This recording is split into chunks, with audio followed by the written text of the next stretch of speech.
back to another edition of GeoInterview. Today being done in collaboration with the Australia-India Youth Dialogue. AIYD is the preeminent track to young leaders dialogue held in India and Australia alternatively. The AYD hosts 15 of the best and brightest young minds from each country at an annual conference. Today, we are delighted to be talking to Dr. Andrew Charlton, an esteemed member of Parliament in Australia, founder of Alpha Beta, and a Rhodes Scholar economist from Oxford University. I greatly look forward to speaking to you today, sir. Great to be with you. Thank you for having me. Okay, so I would like to begin this conversation by talking about the fact that you visited India for the first time ever 20 years ago for a book launch. And fast forward to today, you are the chair of the Parliamentary Friends of India and recently authored an immaculate novel on Indo Australia relations. How has this full circle of a journey been? Well, you're right. I first visited India more than 20 years ago. And my last trip was just a couple of months ago, with many trips in between. And I have to say that watching the Indian economy grow, watching India emerge into first-ranked superpower status has been one of the most fascinating stories in global politics over my lifetime. So it's been an incredible journey for India and a fascinating one to watch, particularly for those of us like me here in Australia who have a great interest in the success of India as one of our friends and neighbours in the Indo-Pacific region. It's good to hear we have had positive 2 decades of relations with you. And speaking about India and Australia, Dr. Charlton, could you elaborate on the history and significance of diplomatic relations between our nations, and especially how it evolved from the 3 C's of Commonwealth, curry, and cricket to the 4 D's of democracy, diaspora, defense, and dosti? Well, Australia and India's diplomatic relationships go back a long way. Australia was actually one of the first countries in the world to diplomatically recognise India. Australia, in fact, had an embassy or a high commission in India before India's independence, because we were a Commonwealth nation and were positive and supportive of Indian independence before it occurred. And from there, Australia's relationship with India has really been on an upward trajectory. I think if we're honest with ourselves, which we should be, Australia's relationship with India in most of the decades post-Indian independence maybe wasn't as strong as it might have been. There were lots of times in those decades, in the 1950s and 60s and 70s, when India's relationship with Australia wasn't as strong as it is today. There were many reasons for that. One reason was that Australia and India had fundamentally different approaches in the world. At that time, Australia was a small nation. Our experience of the world was that we felt security and prosperity when we were teamed up or allied to larger nations. We had a very important alliance with the United States. We had a very strong historical connection with the United Kingdom. And both of those relationships provided very important security and prosperity for Australia during much of the 19th and 20th century. Now, India had a completely different worldview. India had a much less benign relationship with global superpowers. It, of course, had been colonized by the British, and India's very much valued its independence. And its main objective in the post-war period was, of course, self-reliance. They never wanted to be subjugated to another country. So what that meant was, in the post-war period, you had Australia's foreign policy heading off in one direction, seeking to build alliances, create pacts. We had a pact with the United States. We had a series of different pacts with different Asian countries and European countries. And you had India going in a completely different direction, seeking to forge non-alignment, seeking to extricate itself from any pacts it might have otherwise had to ensure and maintain its independence. Now, this meant that Australia and India were often not on the same page when it came to geopolitics. And we saw that many times through those decades. At the same time, our economies weren't as complementary then as they are today. Australia was seeking to become an export-oriented nation, exporting raw materials to the world. We were quite a big importer of manufactured goods. And so we had a very symbiotic relationship with many of the East Asian countries who consumed our raw materials, exported manufactured goods back to us. Whereas India had pursued an economic policy which, analogous to its strategic policy, was based on self-reliance. And so they were less likely to be importing Australian goods and raw materials, more likely to be supplying those things themselves. And they didn't develop the same kind of export manufacturing industries that many of the East Asian countries did. So for both of those reasons, both for reasons of geopolitics and for reasons of economics, Australia and India, for much of that period, weren't as close as they are today. Great, Andrew. Just thinking about Dosti and friendship, you didn't mention your involvement in AIYD, but I know that you were a delegate a few years ago. So thanks very much for being part of today's discussion. I want to move on from the history of our relations to the future and ask you what potential synergies you see coming up between our two nations, particularly interested in tech and innovation as something that you've been involved with. Yeah, look, that's a fantastic question. I really think that Australia and India, if we partner together, can deliver a huge amount to each other, strengthen Australia, strengthen India, and also strengthen the world, contribute to peace and prosperity in the world. I think there are a really huge number of opportunities for Australia and India to collaborate. We've obviously set the foundations for much of that collaboration through the free trade agreement that we are putting in place with India, through our cooperation in the Quad, through the various platforms we have for political cooperation, whether that be the G20, our leaders' meetings, our foreign and defence ministers' meetings. This really lays the foundation for a lot of potential collaboration. But your question is a good one. Now that we have these structures in place, what are we going to put into those structures? And, for me, I think there are plenty of areas of possible cooperation. One of those areas is certainly in maritime. We have a joint interest in the Indian Ocean region, where India is the dominant superpower and Australia has great strategic interests. So playing a role, working together to ensure the safety, stability, peace of the Indian Ocean region is a very important area of cooperation. And I note that we have a number of initiatives in that space. There's also a lot of scope for cooperation in clean energy. Both Australia and India are very committed to increasing the share of clean energy in their energy mix. And our respective ministers have worked very hard on joint initiatives to promote clean energy, to share technology, and to ensure that we are benefiting from the experience of each other as we embark upon the journey towards clean energy, albeit from very different positions and with very different energy needs. Another area I think which has significant potential is critical minerals. Australia has an abundance of critical minerals, and India's aspirations to become a first-ranked global manufacturing powerhouse will require a lot of those types of raw materials. So I think there's real scope there for collaboration in raw materials, and particularly the technology required to refine, transport, and utilize those minerals. And another area that I think is really important is cooperation in investment. We have a huge opportunity now to make sure that Australia participates in India's growth. India is the fastest growing major economy in the world.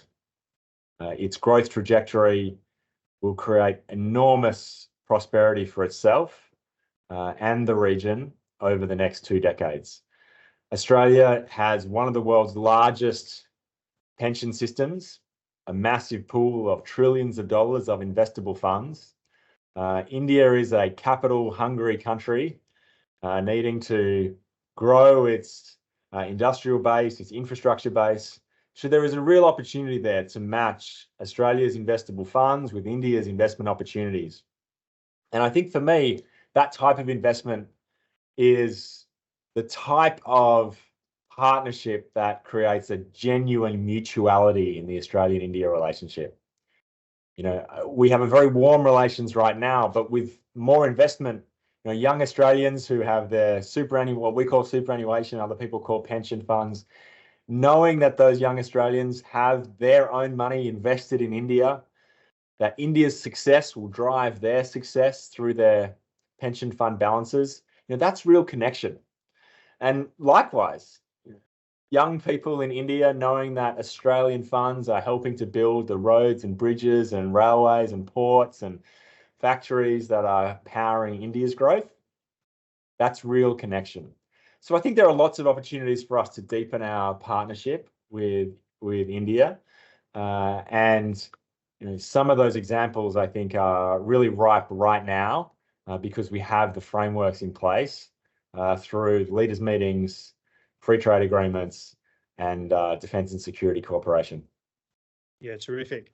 Yeah, so many opportunities, and as you say, there are frameworks and a variety of forums in which we're sort of deepening that engagement and building those relationships. One particular thing that you mentioned was the Quad, and I'm thinking about the geopolitical context here. How does Australia plan to bolster defence and security partnerships while at the same time advancing diplomacy and regional stability in the Indo-Pacific region? Well, I do think those things are complementary. You know, we have had a real step up in our security relationship with India. India, of course, has the fastest growing military capability of any nation in the world, and is already and will become even more so one of the world's great military defence superpowers. For Australia, you know, the important next step is to increase our interoperability with Indian security and defence capabilities. We are doing that as we speak with more and more common exercises, joint exercises, more and more exchanges of military personnel, joint training where we have Australians being trained in India and Indians being trained in Australia. You know, all of these things, I think, support the growing engagement between Australia's defence forces with India's defence forces. The diplomatic side of that is, I think, a good complement. You know, we are both nations that are focused on maintaining fundamentally peace and stability. We're both democracies. We share many of the same values. We have many of the same institutions. We share lots of traditions. So I think there is a great opportunity for us to work together diplomatically to promote those values, to preserve that state of peace and prosperity in our region. And ultimately, that will benefit not just Australia and India, but that will benefit the whole world. So, you talk about the common goals and values our country shares. So, and taking upon that, both our nations are fairly environmentally sensitive, considering Australia's policies aimed at protecting the coral reefs. So, how can India and Australia work together to mitigate the effects of climate change on marine biodiversity and ensure resilience in these critical ecosystems? Well, I know that this is an issue that both Australia and India have very keen interest in. You know, in both cases, some of our greatest national natural assets are marine assets. Marine aquaculture populations, incredible assets like reefs and oceanscapes. You know, these things are incredibly important both to Australia and to India. I think there is a lot of scope for us to cooperate across both technology and governance. in terms of governance, ensuring that we have the right regimes domestically and internationally to reduce pollution, to eliminate overfishing, to promote biodiversity. And then in technology, there are lots of opportunities for Australian technology and Indian technology to come together to provide solutions to some of these problems. Solutions which can create cleaner energy, solutions which can equip industrial processes with a lighter environmental impact. And that's a great example of where the combination of Australia and India, both working together on a common problem, can benefit us both. Terrific. I think another key asset we've got, obviously, is our people. And you're from Parramatta. The electorate of Parramatta has an incredibly diverse constituency, including lots of people from India. So I'm interested in how you perceive the presence of the Indian diaspora, over 1 million people with Indian heritage living in Australia. How are they going to impact the social, cultural and economic fabric of Australia? And what kind of policies do you advocate to, I guess, further increase the integration and leverage the power of this diaspora? Well, you know, the Indian diaspora in Australia is a wonderful population of Australians, but also the human bridge between India and Australia. And they have played a very important role in building the relationship between Australia and India. For those people watching or listening who don't know, there are 1 million Australians of Indian descent. Now, in Indian terms, 1 million people might not sound like a lot of people, but in Australian terms, it is a really wonderful and very large population. That means that 1 in 25 Australians has Indian heritage. And in my part of Sydney, in the centre of Sydney here in Parramatta, it's closer to 1 in 4 people have Indian heritage. Now, the Indian diaspora population in Australia is one of the fastest growing migrant populations. The Indian diaspora is about to become the largest migrant population in Australia. They've already overtaken some of the largest populations that we have had in Australia for a long time. And they will soon become the largest migrant population, overtaking the British population of first-generation migrants by number. And they are a really wonderful population. Indian Australians contribute enormously to Australia. They have very high skill levels. The Indian population in Australia, 64% of them have a bachelor's degree or higher, compared to just 28% across the rest of Australia. So the Indian population is fabulously well educated. They have amongst the lowest levels of unemployment. They have relatively high incomes, very low incidences of crime and other issues within the community. So they're a community that make a huge contribution to Australia in business, in arts, in sport, in so many areas of Australian life. One of the examples in my book that I refer to is the contribution of the Australian diaspora to Australian cricket. Now, as everybody watching this knows, cricket is a very big part of Australian culture. We have thousands and thousands of players, right from the young boys and girls playing cricket on local ovals right up to our international players. And at every level, we have Indian Australians contributing to Australian cricket. In fact, if you take all of the names in the Cricket Australia database of all the Australian players, everybody from, you know, the little primary school kids like my son, all the way up to the people representing Australia, you take all those thousands of names, the most common name of an Australian cricket player in that database is Singh. The second most common name in that database of Australian players is Smith. The third most common name in that database of Australian cricket players is Patel.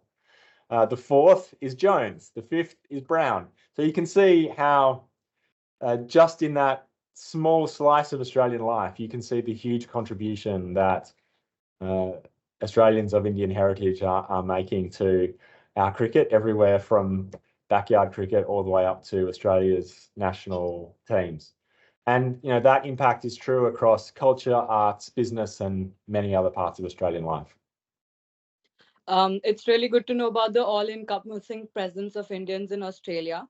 And belonging to the internet generation, I'm really interested to know your views on the rise of artificial intelligence, the avenues surrounding it, and what the future from your standpoint looks like.